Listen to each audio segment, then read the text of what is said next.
नमस्कार दोस्तों, स्वागत है आपका मेरे YouTube चैनल जी स्टार्ट एजुकेयर में। आज हम बात करते हैं पॉलिटी का जो नेक्स्ट सेशन है। ये नेक्स्ट सेशन लाए हैं और इसमें जितने भी इम्पोर्टेंट क्वेश्चन हैं वो सारे इसमें इंक्लूड हैं। तो आइए हम बात करते हैं पॉलिटी में क्वेश्चन नंबर 1, ये देखिए दो नहीं, क्वेश्चन नंबर 1 कि समान कार्य के लिए समान वेतन भारत के संविधान में सुनिश्चित किया गया है। एक क्या चीज़ है? कहने का सेंस है कि जो भारत के संविधान में समान कार्य के लिए समान वेतन सुनिश्चित किया गया है, यह क्या है? ठीक है ना। तो इसका जो सही आंसर है ऑप्शन नंबर बी। क्या है? राज्य के नीति निर्देशक सिद्धांतों का अंग है। क्या है?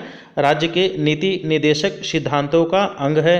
ये क्या चीज़ है कि समान कार्य के लिए समान वेतन भारत के संविधान में सुनिश्चित किया गया है कि राज्य के नीति निर्देशक सिद्धांतों का एक अंग है। और किसमें? अनुच्छेद 39 घ में, अनुच्छेद 39 घ में। ठीक है ना। ये प्रावधान करता है, अनुच्छेद 39 घ में यह प्रावधान करता है कि पुरुष और स्त्री यानी मेल और फीमेल दोनों का समान कार्य के लिए समान वेतन होना चाहिए।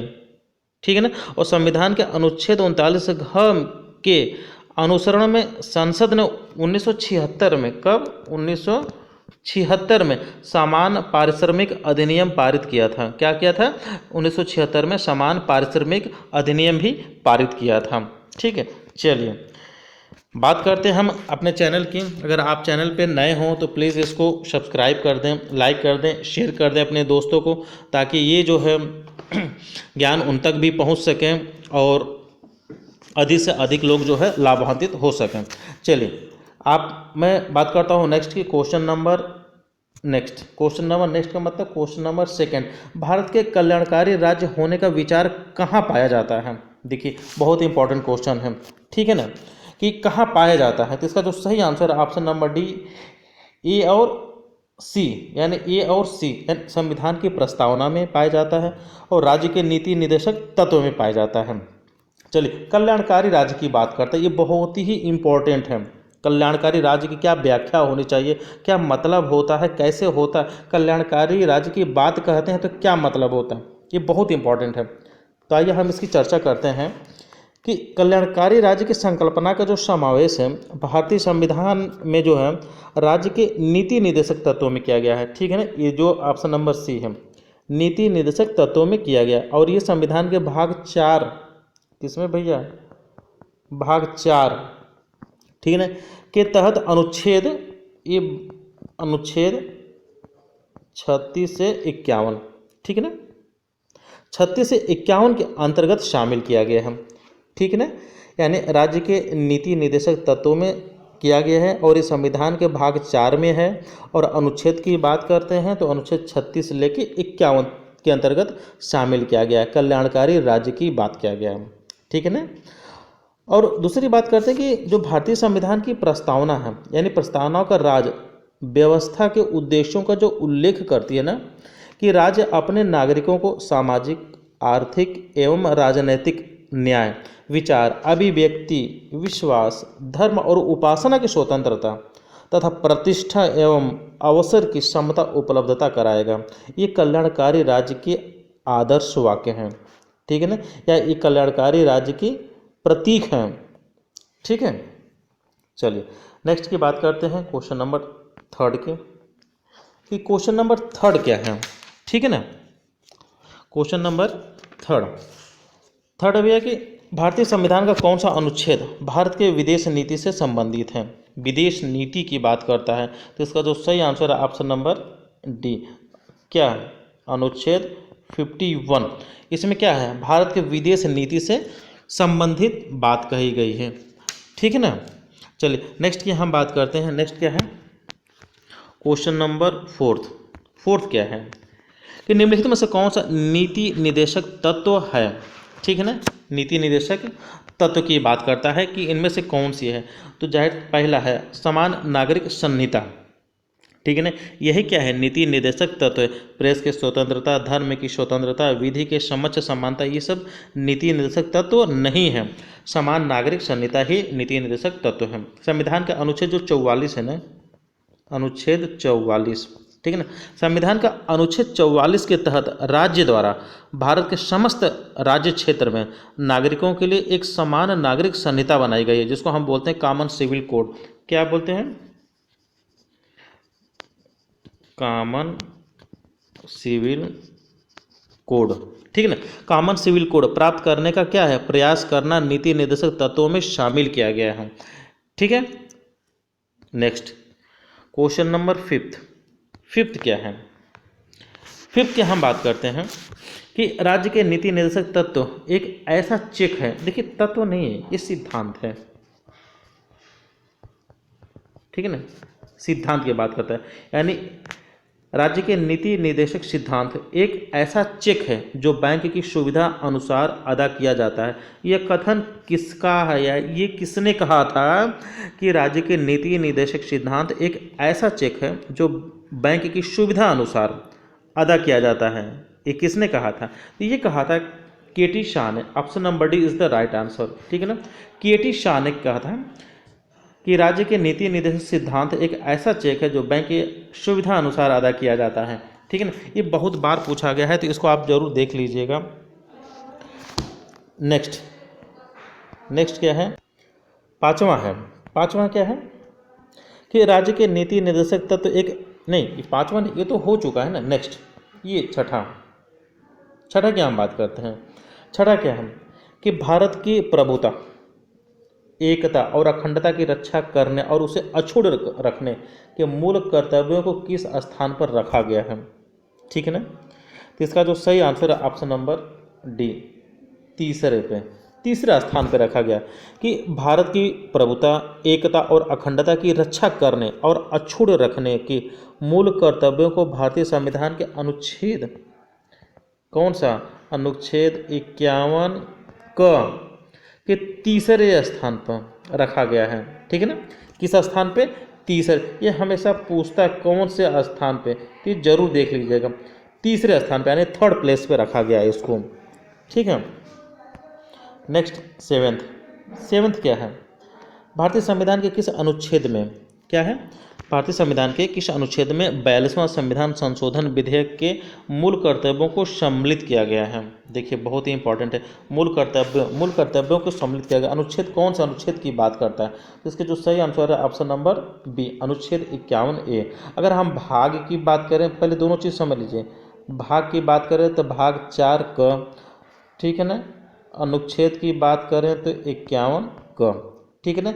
जो हमारा 42वां संविधान संशोधन, ठीक है ना, 42वां संविधान संशोधन 1976 में हुआ था, ठीक है ना, जिसमें हम क्या मूल कर्तव्यों को शामिल किया गया था। वो भाग की अगर बात करें तो भाग 4 क में है, अनुच्छेद की बात करें तो अनुच्छेद 51 क में शामिलित किया गया। कब? 1976 में। और कौन सा संविधान संशोधन था?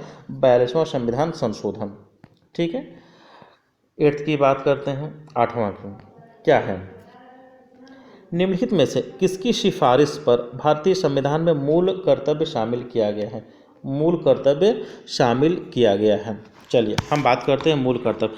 पहले तो एक चीज़ समझ लीजिए, दो बातें आती हैं हमेशा, मूल कर्तव्य और मूल अधिकार, ठीक है ना। एक आता है मौलिक अधिकार, एक आता है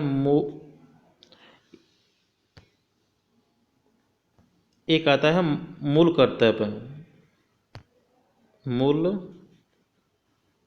ये क्या हो गया?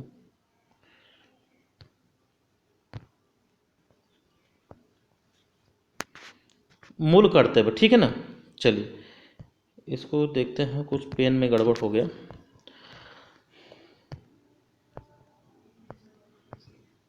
ले नहीं रहा है, ठीक है। चलिए तो मौलिक अधिकार की बात करते हैं। तो मौलिक अधिकार कहाँ से लिया गया? तो मौलिक अधिकार जो लिया गया था वो लिया गया था USA से, ठीक है ना, यानी अमेरिका से। और जो मूल कर्तव्य है वो लिया गया था हमारा कहाँ से? रूस से, ठीक है। चलिए हम इसकी बात करते हैं कि निम्नलिखित में से किसकी सिफारिश पर संविधान के मूल कर्तव्य को शामिल किया गया? तो इसका जो सही आंसर है ऑप्शन नंबर सी, स्वर्ण सिंह समिति, ठीक है ना। किसमें? स्वर्ण सिंह समिति की सिफारिश पर, ठीक है। ये जो है स्वर्ण सिंह समिति की सिफारिश पर ये लागू किया गया था। तो जो भारतीय संविधान का जो भाग 4A के तहत अनुच्छेद 51A जोड़कर इसके अंतर्गत नागरिकों के मूल कर्तव्यों को 42वें संविधान संशोधन अधिनियम 1976 द्वारा शामिल किया गया, जो कि स्वर्ण सिंह समिति की संतुतियों पर आधारित था। ठीक है ना, तो स्वर्ण सिंह समिति option number C is the right answer. चलिए क्वेश्चन नंबर 9 क्या है।